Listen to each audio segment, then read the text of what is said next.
ఇంతకుముందు భార్య బాగా చదువుకొని ఆమె జాబ్ చేసే సత్తా ఉంది, స్తోమత ఉన్నప్పుడు మెయింటెనెన్స్ ఇవ్వనక్కర్లేదు అని చెప్పేసి కొన్ని కోర్టులు జడ్జిమెంట్లు ఇచ్చాయి. మరి ఇప్పుడు అలా కాదు, ఒకవేళ భార్య చదువుకుంది, వెల్ క్వాలిఫై అయ్యి జాబ్ చేసే పరిస్థితుల్లో ఉండి చేయలేదనుకోండి, అలాంటి సమయాల్లో కూడా మెయింటెనెన్స్ ఇవ్వాలని చెప్పేసి కొన్ని కోర్టులు చెప్తున్నాయంట. ఏంటి మేడం అది?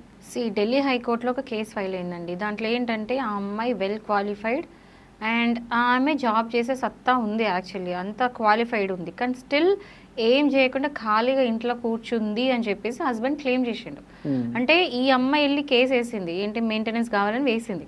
కొన్ని డిస్ప్యూట్స్ అయినాయి, డివోర్స్ వరకు వెళ్ళింది, బయటకు వచ్చేసింది, మెయింటెనెన్స్ ఫైల్ చేసినప్పుడు ఇప్పుడు ఒక ఆల్రెడీ కొన్ని ముందు ప్రీవియస్ జడ్జ్మెంట్స్ కొన్ని ఉన్నాయి. ఏంటంటే అమ్మాయి సంపాదించే స్తోమత ఉన్నా అన్నీ ఉన్నా కావాలని ఏం చేయకుండా ఇంట్లో కూర్చొని హస్బెండ్ మీద ఉట్టిగా మెయింటెనెన్స్ వేసింది, అప్పుడు ఇయ్యనక్కర్లేని ఉన్నాయి. అది రెఫరెన్స్ తీసుకొని హస్బెండ్ వాదించాడు. కానీ హైకోర్టు దాకా వెళ్ళిన తర్వాత హైకోర్టు ఏం చూసిందంటే, నేను ఎప్పుడు చెప్తుంటా, ఒక కేసు ఏదైనా ఫైల్ అయింది అంటే ఆ కేసు మీకు కొన్ని పాయింట్స్ రిలేట్ అయినంత మాత్రాన కంప్లీట్ ఇది నా కేసు అని అనుకోవద్దు. ఇప్పుడు ముఖ్యంగా మ్యాట్రిమోనియల్ కేసెస్లో అంటే ఫ్యామిలీ పరంగా ఫైల్ అయ్యే కేసెస్ ఏవి కూడా ఒక కేసు మనకు కంప్లీట్లీ రిలవెంట్ ఉండదు. ప్రతి ఒక్క కేసు వాళ్ళ సిచ్యువేషన్ బట్టి, వాళ్ళ పరిస్థితులు, వాళ్ళ సర్కమ్స్టాన్సెస్ బట్టి కోర్ట్ అనేది వర్డిక్ట్ ఇస్తారు. ఇప్పుడు ముందు జడ్జిమెంట్స్ ప్రకారం ఏంటంటే ఆల్రెడీ వెల్ క్వాలిఫైడ్ ఉన్న కావాలని చేయకుండా ఉండడం వల్ల అట్లా ఉంది అని ప్రూవ్ చేయగలిగిండ్రు కాబట్టి అబ్బాయి ఫేవర్లో వచ్చింది. ఇక్కడ అలా కాదు. ఇక్కడ ఏం జరిగిందంటే ఈ అమ్మాయి కొన్ని ఇయర్స్ తరబడి ఆమె లైఫ్ మొత్తం ఇంటికే పెట్టింది.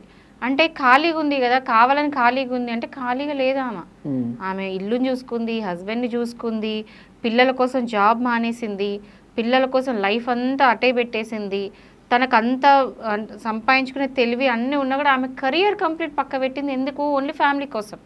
సో అలా పెట్టిన తర్వాత ఇప్పుడు సడన్గా ఇన్ని ఇయర్స్ గ్యాప్ వచ్చిన తర్వాత ఆమెకు ఎవరు జాబ్ ఇస్తారు?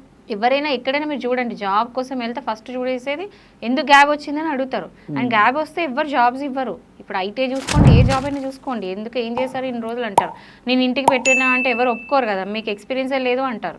సో ఇప్పుడు వెళ్ళి ఆమె ఏం జాబ్ చేసుకుంటుంది, ఎలా బతుకుతుంది? సో సిచ్యువేషన్ని, ఆమె పరిస్థితులు అనేది కోర్టు ఇక్కడ కన్సిడర్ చేసింది. సో ఎవరికో ఏదో వచ్చింది కదా నాకు కూడా వస్తుందని చెప్పేసి ప్రతి ఒక్కరు వెళ్ళి కేసులో వేయడం కాదు. ఇది మనకు కరెక్ట్గా రిలవెంట్ అయిందా కాదా, కరెక్ట్ మనకు మ్యాచ్ అయిందా లేదని చూసుకోవాలి. సో ఈ అమ్మాయి కంప్లీట్ లైఫ్ అనేది ఇంటికి పెట్టింది. సడన్గా ఇప్పుడు మెయింటెనెన్స్ కావాల్సి అన్నప్పుడు ఇప్పుడు హస్బెండే కదా అడగాలి. సో హస్బెండ్ ఖచ్చితంగా ఇవ్వాలి అని చెప్పేసి ఢిల్లీ హైకోర్టు వర్డిక్ట్ ఇచ్చి, సో ఇట్లాంటి వాళ్ళు ఉన్నారు, ఇలాంటి వాళ్ళు ఉన్నారు. ఏది మీకు సూట్ అవుతుందో ఆ జడ్జిమెంట్ బట్టి చూసుకోండి. ఒకవేళ ఎవరైనా సరే కొన్ని ఇయర్స్ వరకు ఇట్లనే ఇంటికి మొత్తం పెట్టేసుకొని మీ లైఫ్ మొత్తం అట్టే పెట్టి పిల్లల్ని చూసుకుంటా, ఇంటిని చూసుకుంటా, సడన్గా ఏదో డిస్ప్యూట్ వచ్చి బయటికి వెళ్ళిపోయి డివోర్స్ ఫైల్ చేసి మెయింటెనెన్స్ కనుక వేస్తే, జాబ్ చేయగలిగినా కూడా మీరు ఎందుకు జాబ్ చేస్తారని కనుక ముందు జడ్జిమెంట్స్ లాగా అడిగితే ఈ జడ్జిమెంట్ అనేది చూపియండి. Okay, thank you madam.